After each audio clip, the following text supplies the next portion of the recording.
Hello, hello, hello. Thanks for everyone who's joining us. Sorry we're a little late today. Late getting started reading the Dolly Parton biography from the 90's.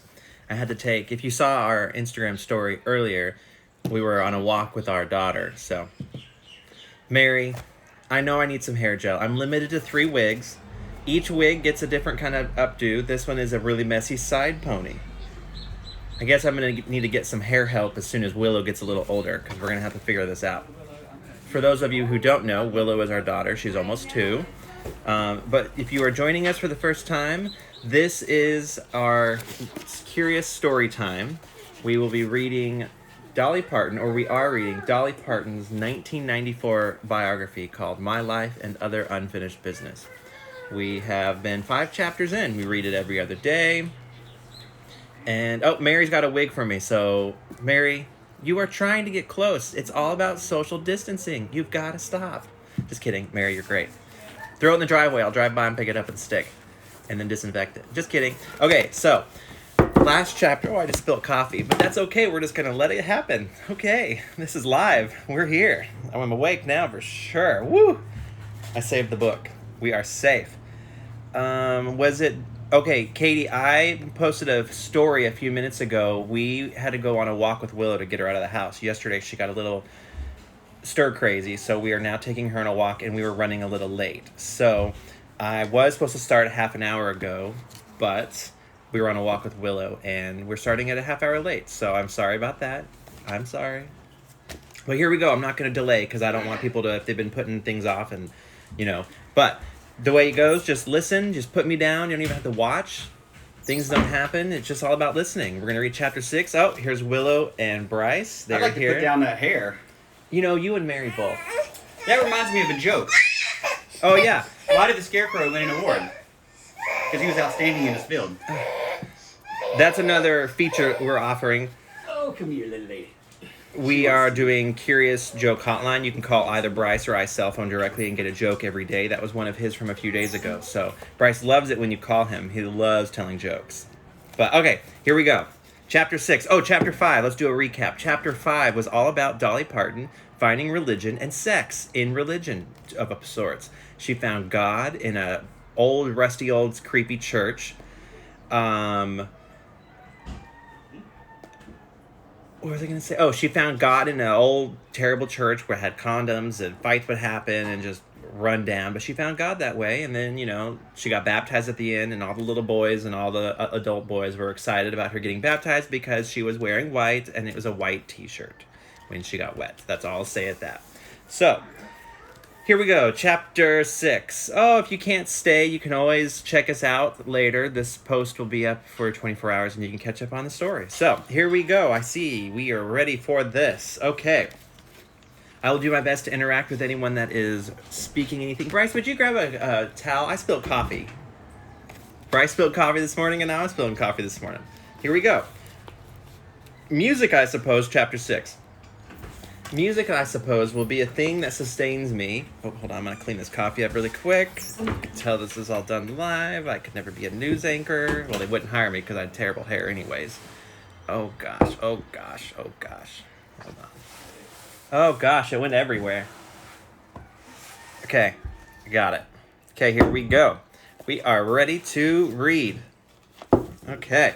Music, I suppose, will be the thing that sustains me in the time of my life when I am too old for sex and not quite ready to meet God. It has always been an essential part of me. Since I have been able to form words, I have been able to rhyme them. I could catch on to anything that had a rhythm and make a song to go with it. I would take the 2 notes of a Bob White in the darkness and make that the start of a song. I would latch on to the rhythm my mother made snapping beans, and before I knew it, I'd be tapping on a pot with a spoon and singing. I don't know what some of this sounded like to my family, but in my head, it was beautiful music. I loved to hear the wild geese flying overhead. I would get into the music of their honking and start to snap my fingers to in their cadence and sing with them. I think I was especially drawn to them because I knew they were going somewhere. They had good reason to sing. They were free to go with the wind, to make the world their own. My song connected me to them. They took part of my spirit with them whenever they went. My sisters were musically abused. That's funny. You mean you've already been told to reading the same? My sisters were musically abused. That is the only way I can think of to describe what I put them through in my constant search for musical satisfaction. Stella and Cassie were my chief victims. Those are siblings of hers. Of course, I was always the star, and I made them sing backup. I would use any kind of promise, threat, or coercion to get them to do what I wanted. Oh, I'll do one of your chores if you'll just sing one more verse. Or, I'll tell Mama about your boyfriend if you don't sing any more verse. Again, I don't do a Dolly Parton voice, so when I speak in her voice, I'll just use a different accent every time, or a different tone. Okay, and then there was, or, I'll just die, and it will be your fault if you don't sing one more verse. We're sad to see you too.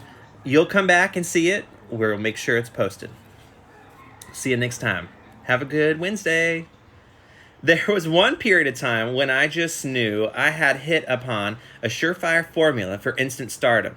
I would have my reluctant backup... what is going on? Okay, I would have my reluctant backup sisters sing in Pig Latin. Brenda Lee had not thought of this. What a silly oversight on her part. This was going to be the biggest thing that ever hit radio, TV, or the special live stage that would surely be built so that the entire world could sing us. Oh God, I don't do Pig Latin, so this is going to be tough. Okay. Ishe, Aswe, Aime, Etspe, Infre. Translation, she was my best friend. I had made up all the parts, and I wanted to hear them. I didn't do too bad. It was of no consequence to me whether my sister wanted to sing them. I simply had to be done. Even today, if I start into one of our arguments... Wait, whoa. That's not right. Even today, if I start into one of our old arrangements, Stella and Cassie will chime in with their parts. I had them so drilled. Somehow, Pig Latin backup singing never caused quite the stir I expected it to. We never even made it onto The Ed Sullivan Show. Stella and Cassie are probably just as glad that it didn't. When I was forced to pursue my musical dreams on my own, I would wang away at my... That's what she said. I would wang away at my old mandolin with the piano strings. I started getting pretty good with it. And for those of you that didn't come to last chapter or the chapter before, Dolly Parton decided to make a mandolin out of a piano string that she found in that old church where she found God and lots of other things. So that was last chapter. Okay. Of course, that was exactly what I wanted. I was never one to shy away from attention. Bye, Mary. She's got to go back to work, too. Finally, my Uncle Lewis began to see that I was really serious about wanting to learn, so he taught me guitar. He gave me an old Martin guitar, and I learned the basic chords pretty quick. This was like manna from heaven to me. At last, I could play along with the songs I had heard in my head. Mama's family were all very musically, and I used to worry the heck out of all of them to teach me that lick or play this with me. If Daddy had found it hard to get me to work in the fields before, now even he began to realize it was a fruitless undertaking. I would sit up on top of the woodpile, playing and singing in the top of my lungs. Sometimes I would take a tobacco stake and stick it into the cracks between the boards of the front porch. A tin can on top of the tobacco stick or stake turned into a microphone, and the porch became my stage. I used to perform for anybody or anything I could get to watch. The younger kids left in my care would become the unwilling audience for my latest show.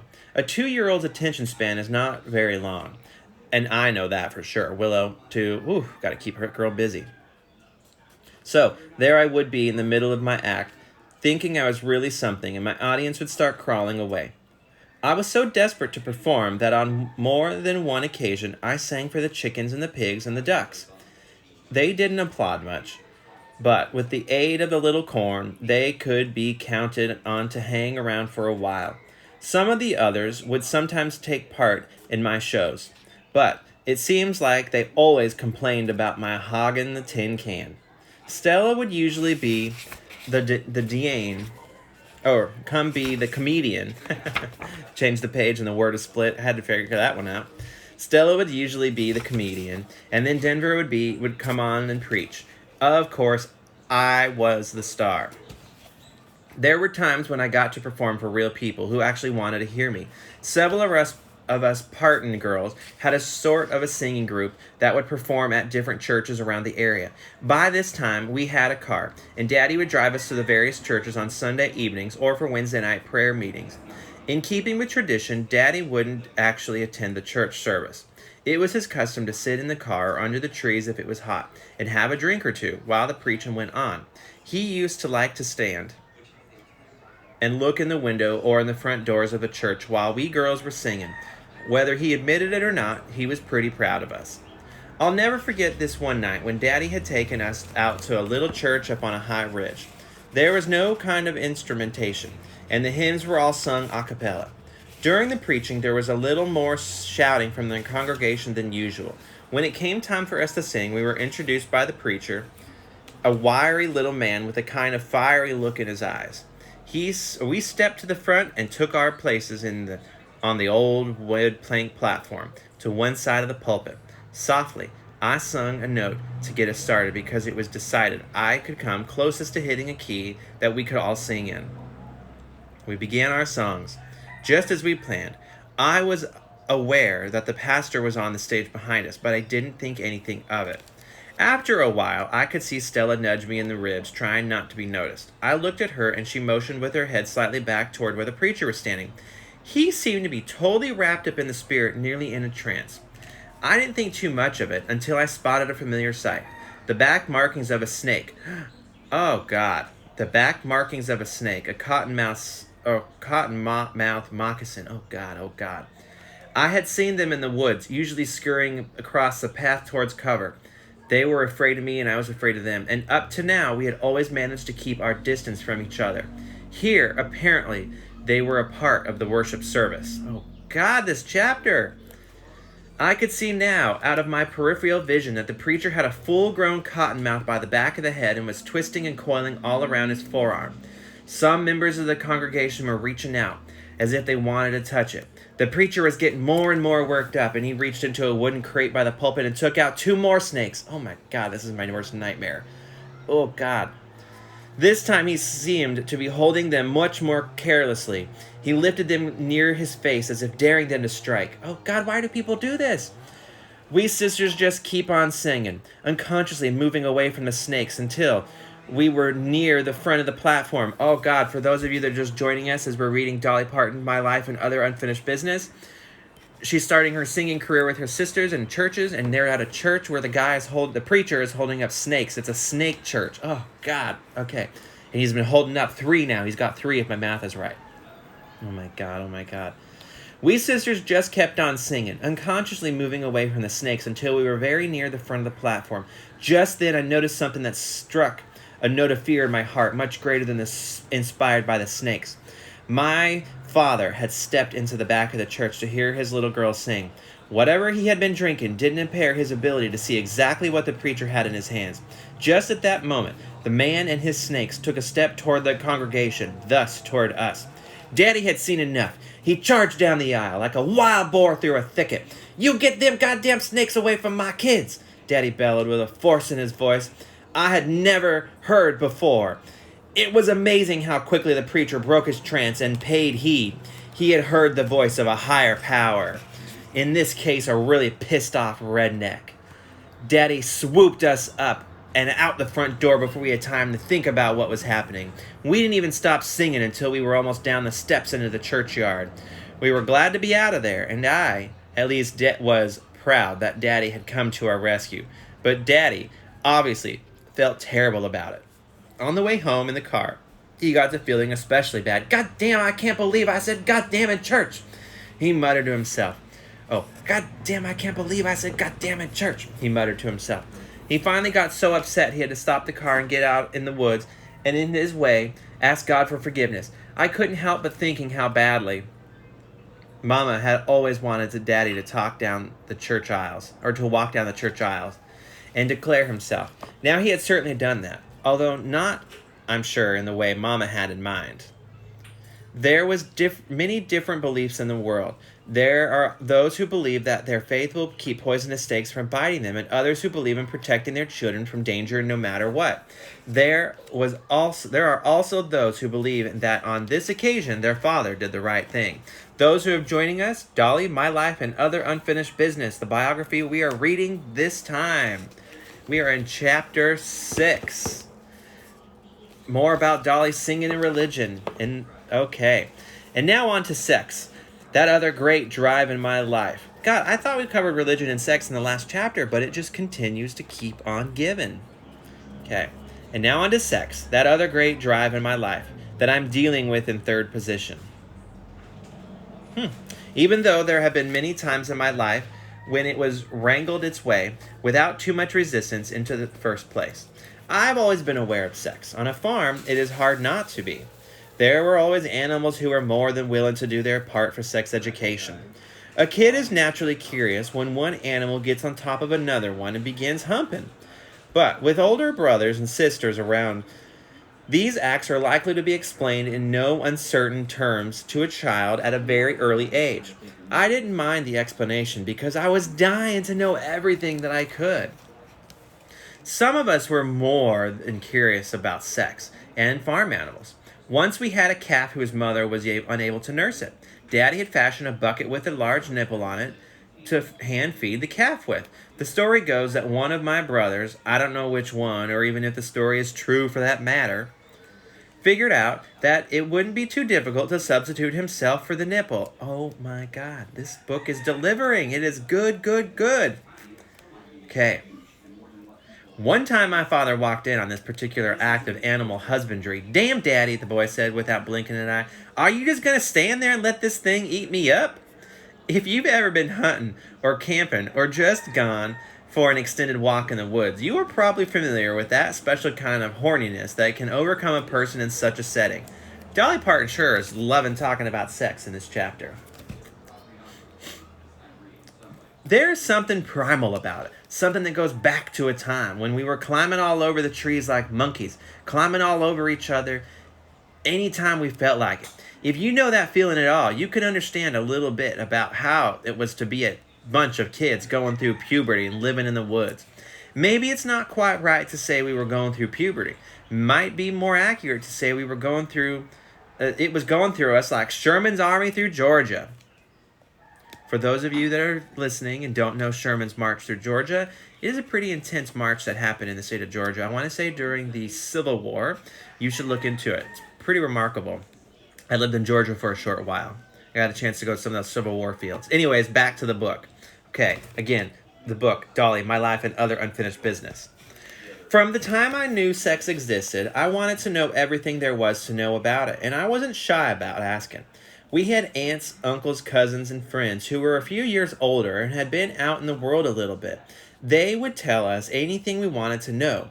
As the saying goes, that's the great thing about a sense of humor and a sex drive. You can't wait to share it with everybody else.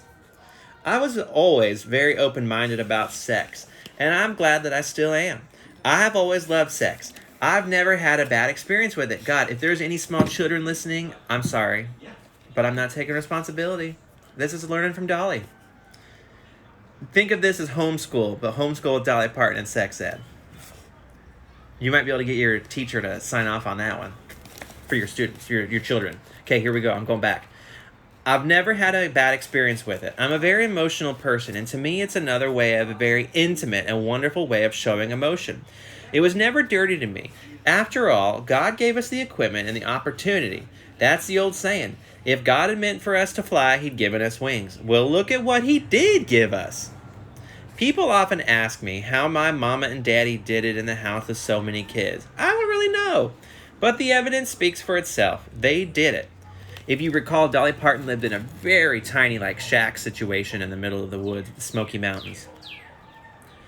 Once, when Cassie and I were playing around Mama and Daddy's bed, I found Mommy's diaphragm between the mattress.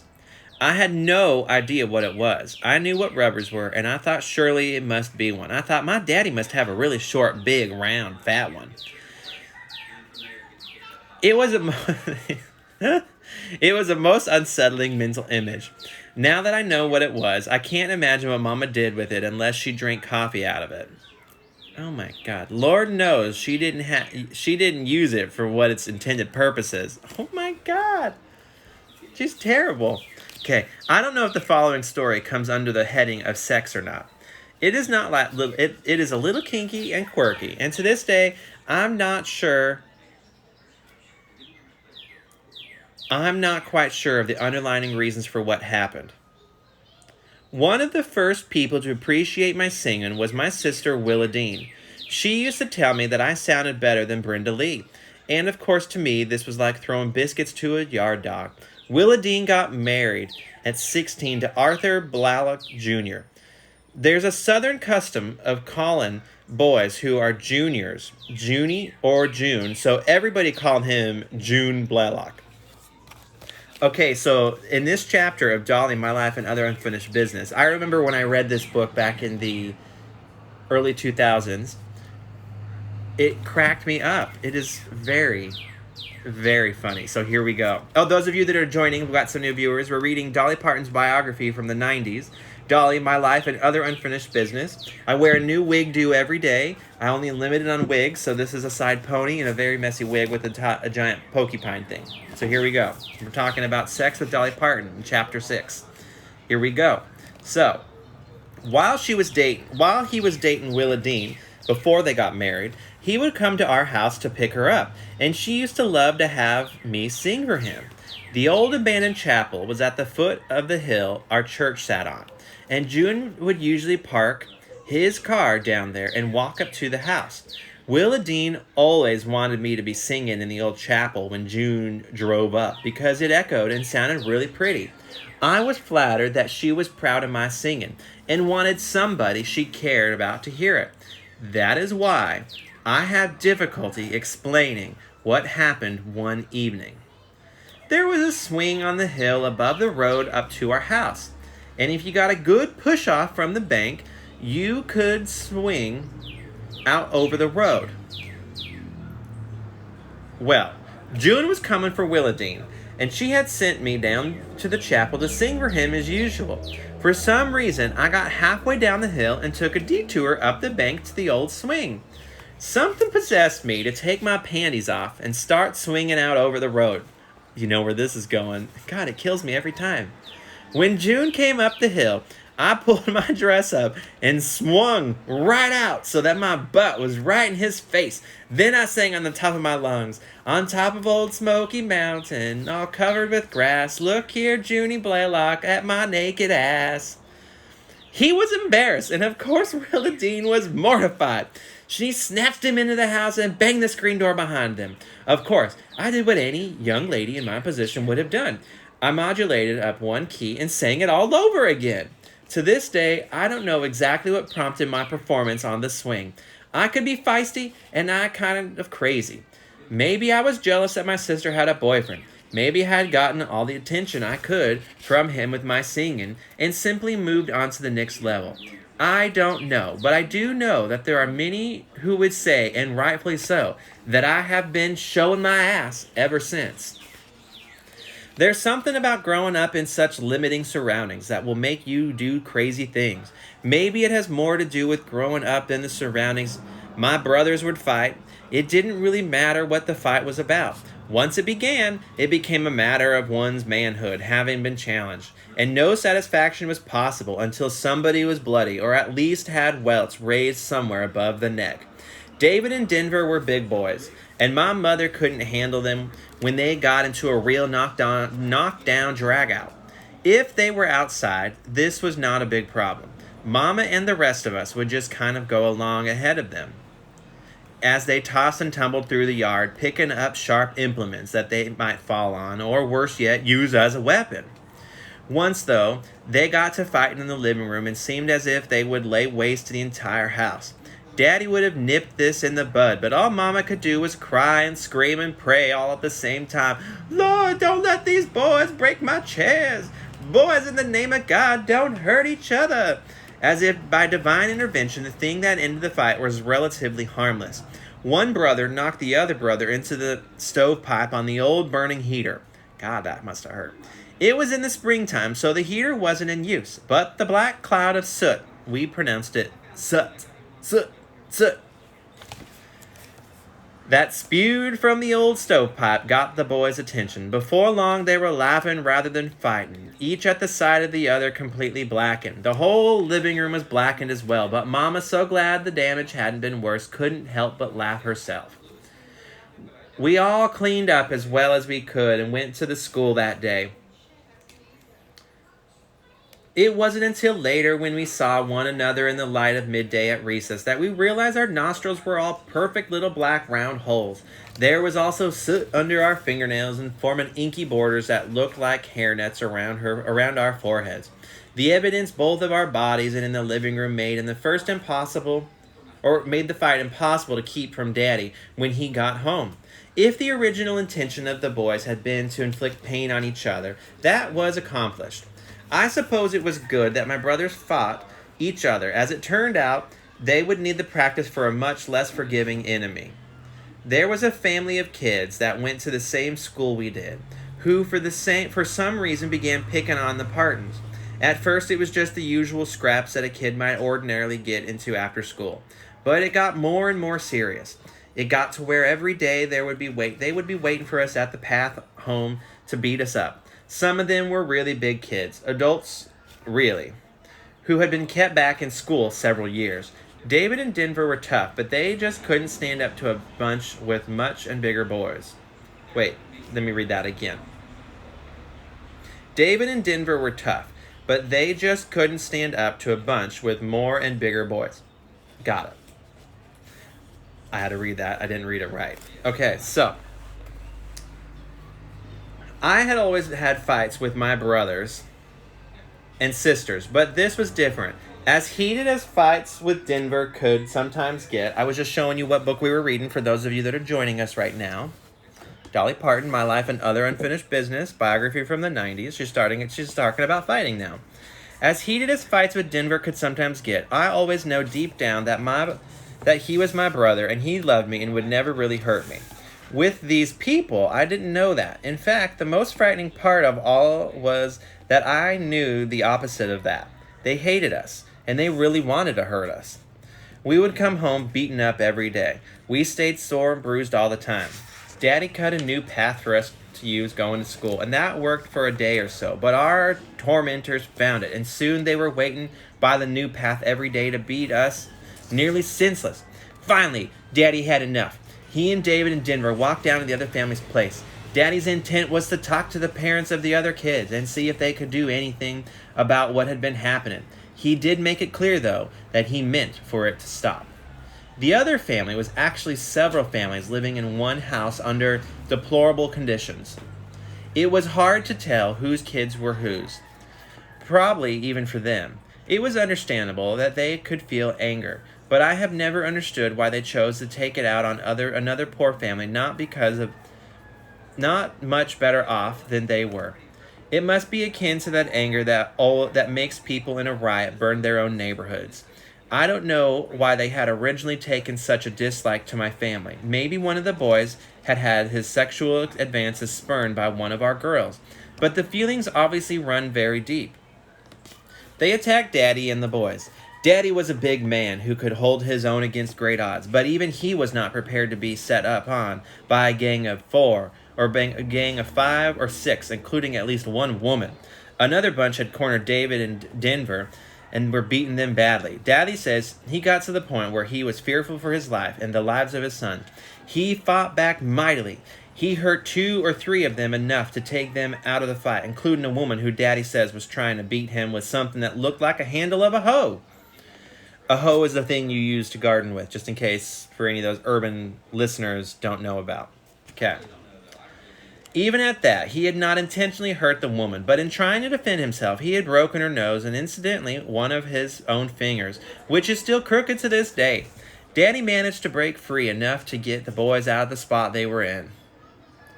Some of the other family ran into the house, presumably to get guns, and Daddy and his sons ran for home. I will never forget the sight of Daddy, David, and Denver coming home all bloodied and beaten. For those that are joining us, Dolly Parton, My Life and Other Unfinished Business, part of Curious Story Time. We are in Chapter 6. We read a chapter a day. Every other day, sorry. I will never forget the sight of Daddy, David, and Denver coming home all bloodied and beaten. This was the man I thought was unbeatable. He was the highest authority I had ever known. He was the one we all went into for protection. Yet here he was, bloody, and struggling for his life. When I first experienced an earthquake many years later, it affected me in almost the same way. I had come to depend on Daddy to be there, strong and all-powerful, the way he became to depend on the earth to be solid and stable. Seeing my father this way shook the very ground that my childhood security had been built on. The terror on my mother's face told me the danger was not yet over. She and Daddy both knew that the next likely thing to happen would be for people to show up at our house with guns. Deputy Sheriff Wiley Nolan lived several hollers away. It was determined that David and Denver could get there faster by going over the hills than anybody could using the roads. They lit out, which means they ran fast. They had been hurt, but they understood the urgency. They must have had wings on their feet. They were back in a short while with the deputy, who went to the other house and was able to stop the dispute for at least the moment. The next part of the saga was almost comical. The woman with the broken nose had decided to sue Daddy in civil court. I don't know what she expected to get from him, but with that same blood from a turnip kind of logic, Daddy countersued. Daddy and Mama had to go to court, and the proceedings drew a big crowd. The incident had become known as a feud. In local circles, it had taken on the legendary status of the Hatfields and the McCoys. This was in part because of the stories had been greatly exaggerated, but primarily because people had very little else to talk about. Daddy is an honest man, and as he told his story, I'm sure the court could sell that. Witnesses for the other families couldn't seem to get their story straight. One would tell a version of the story that Daddy's attorney could use to poke holes in another one's story. And on it went. And on and on. Finally, the woman with the broken nose pulled a dramatic fainting spell on the witness stand. The judge threw the case out of the court. The feud went on for many years, but I am happy to say that these people are now good neighbors of mine, and all of the Partons. And that was Chapter 6 of Dolly, My Life and Other Unfinished Business. That was a very good chapter, I feel. We've been hearing all kinds of things about her life.